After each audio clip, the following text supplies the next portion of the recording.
The night before. The day before the trap stretched long and tense, hours measured in heartbeats and shallow breaths.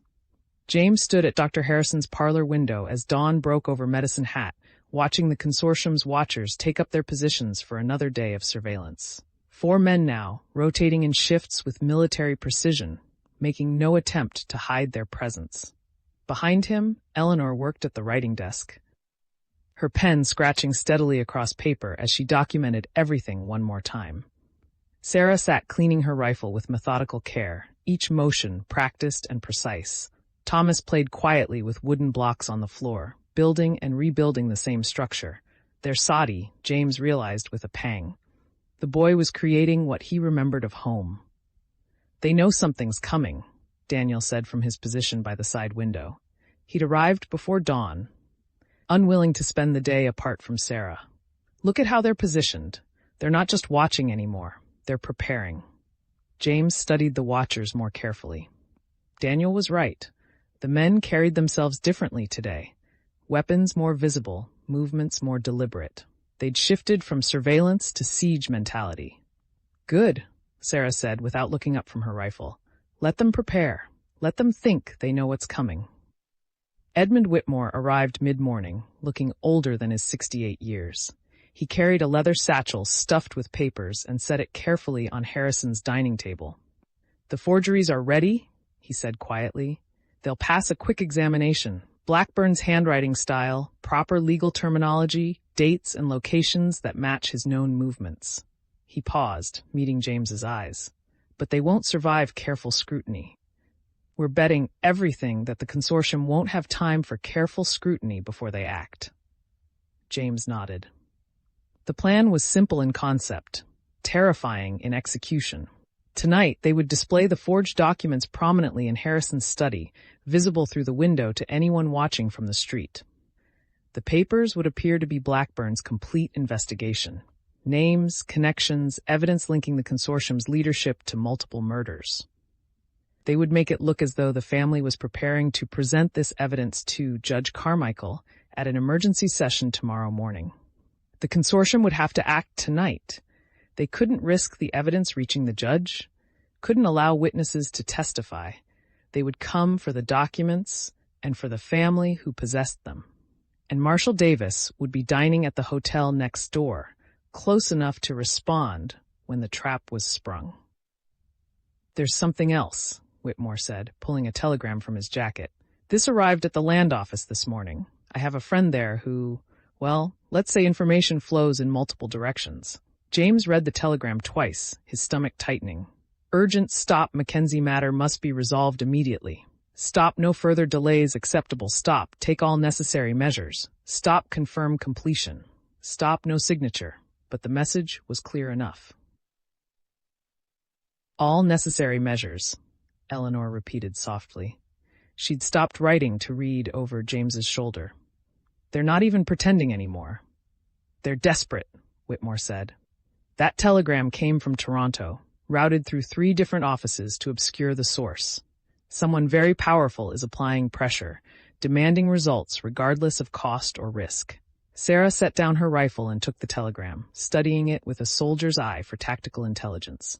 "This helps us. Desperate people make mistakes. They'll come tonight and they'll come hard. No subtlety, no careful planning, just overwhelming force to take what they want and eliminate witnesses." "That's what concerns me," Dr. Harrison said from the doorway. He'd been checking on his morning patients, maintaining the appearance of normal routine. "We're not soldiers, Sarah. We're homesteaders and townspeople playing at military tactics against professional killers." "We're survivors," Sarah corrected. "We've survived everything they've thrown at us so far. We'll survive tonight." James wasn't sure if he believed her confidence or if she was simply refusing to acknowledge fear. Perhaps both. His daughter had grown harder in these months of siege, her edges sharpened by necessity into something that could cut. The morning passed with agonizing slowness. Eleanor finished her documentation and made 2 more copies, distributing them to different hiding places. Daniel conducted another reconnaissance of the town's approaches, mapping where the consortium's men might position themselves for an assault. Whitmore reviewed the forged documents one final time. adjusting details to make them more convincing. Thomas asked only one question, his voice small and careful. "Will it be over after tonight?" James knelt beside his son, meeting those two old eyes. The boy deserved honesty, even if the truth offered no comfort. "One way or another, yes. After tonight, it will be over." Thomas nodded solemnly, accepting what wasn't quite a promise. "I want to go home," he said. "When it's over, can we go home?" "That's what we're fighting for," Eleanor said, pulling Thomas close. "That's what all of this has been for, to go home and be safe." Afternoon brought unexpected visitors. Johann Schmidt arrived with Peter and Martha Reed, their faces showing the strain of displacement and loss. Peter's eyes were hollow. Martha's hands never stopped moving, twisting her apron, adjusting her hair, reaching for children who weren't there. "We heard," Peter said without preamble, "about tonight, about the trap." He looked at James with something between accusation and desperate hope. "We want to help." "No," James said immediately. "Peter, you've lost enough. Your family has nowhere to go," Peter interrupted. His voice was flat, emotionless. "The consortium took our home, our future. If they win tonight, they'll take everything from everyone who helped you. If you win—" He trailed off, unable or unwilling to articulate what victory might mean. "If we win, we rebuild," Martha said. Her voice shook, but her jaw was set with determination. "Not just our house. Everything. A community where families don't get burned out for helping their neighbors." James looked to Eleanor, seeing his own conflict reflected in her face. They'd released the homesteaders from obligation, tried to spare them further danger. But Peter was right. The consortium wouldn't stop with the Mackenzies. Every family who'd helped them, every witness who could testify, represented a loose end to be eliminated. "Positions only," Sarah said before James could respond. "You don't engage unless they break through our first line. You're backup, not front line." Peter nodded, accepting the compromise. Johann Schmidt, who'd said nothing, simply gripped James's shoulder once before following Peter out. The afternoon stretched into evening. Mrs. Brennan prepared an early supper that no one had appetite for, but they ate mechanically, understanding the need for strength. Daniel checked and rechecked weapons. Eleanor read to Thomas from a book of Prairie tales, her voice steady despite the tremor in her hands. As twilight deepened, they began the final preparations. The forged documents were spread across Harrison's desk, positioned to be visible through the window.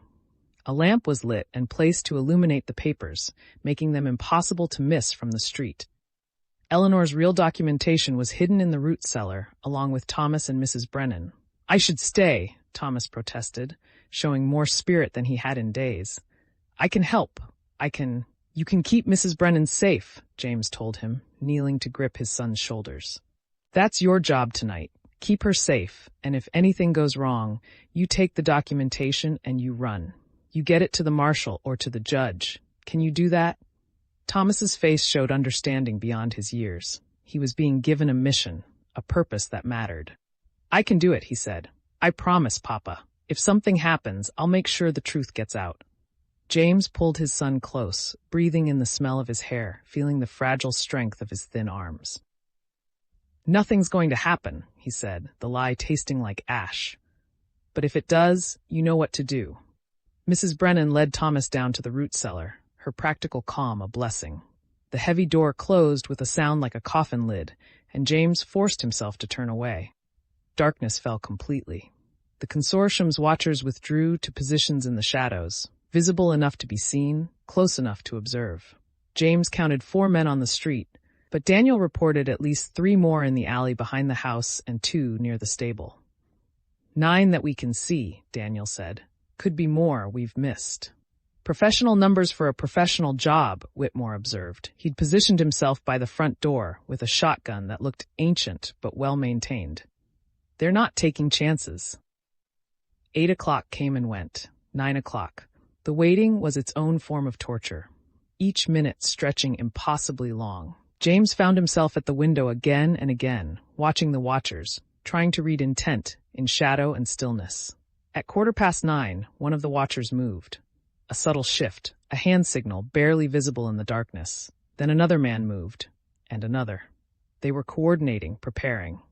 "It's starting," Sarah said from her position at the side window. Her voice was absolutely calm, a soldier's voice. They're moving into position. James's heart hammered against his ribs. This was it. The moment they'd been preparing for, the confrontation that would end one way or another. He thought of Peter Reed's burned homestead, of the Henderson family's unmarked grave, of all the families the consortium had destroyed in their hunger for profit. He thought of his own family, transformed by hardship into something harder and more dangerous than he'd ever imagined. Eleanor at the back window with a rifle. Sarah calm and ready beside him. Daniel committed to protecting them all. Even Thomas, hidden below, prepared to run if necessary. They were ready, as ready as they could be. The watchers moved again, closing in. James saw the glint of weapons, the purposeful advance of men who'd done this before. 9 men, maybe more. Professional killers sent to eliminate a problem. But the problem had teeth now. The problem had learned to bite back. A shadow detached itself from the darkness across the street, moving with deadly purpose toward the house. Then another, and another. "Here they come," Daniel said quietly.